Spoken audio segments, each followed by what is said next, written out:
20 на повици примиле тетовските пожарникари во вчерашниот силен дожд кој поплави неколку сообраќајници во градот и околните села, но и подрумски простори и дворови во Мала Речица.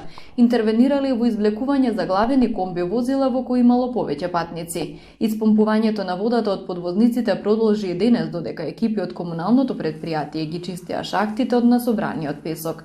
Ваквите ситуации се повторуваат на неколку критични точки, каде атмосферската канализација нема капацитет да ја прими насобраната вода. Имавме 6 такви точки, сега ги имаме само 3, пошто како што знаеме, општина Тетово интервенирал на 3 места и ги чекаме уште овие 3 места за да го стабилизираме целосно Тетово како град. Каде е слабата точка? Не сме предвиделе за 20 или 10 години мали цевки и сега тука имаме 50 куќи, а за цевката е за 20 куќи. Тоа е тој проблем што ни се појавува кога имаме доштови вакви.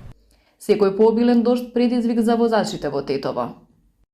Секој се осеќа небезбеден барем за користење на комуникациите, патиштата.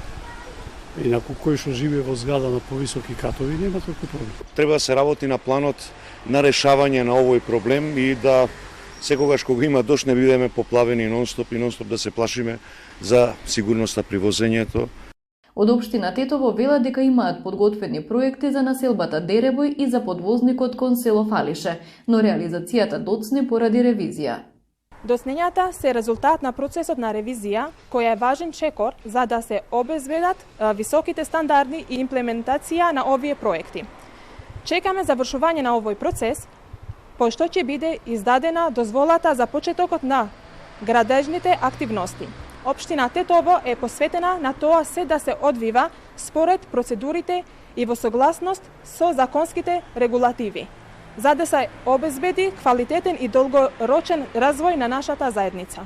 Интензивните врнежи од дожд предизвикаа проблеми во водоснабдувањето на Тетово. ЈКП воведе двочасовни дневни рестрикции на водата за пиење, затоа што градот сега се снабдува само со 162 литри вода во секунда, откако е исклучен лешничкиот систем каде во филтер станицата е регистрирано заматување.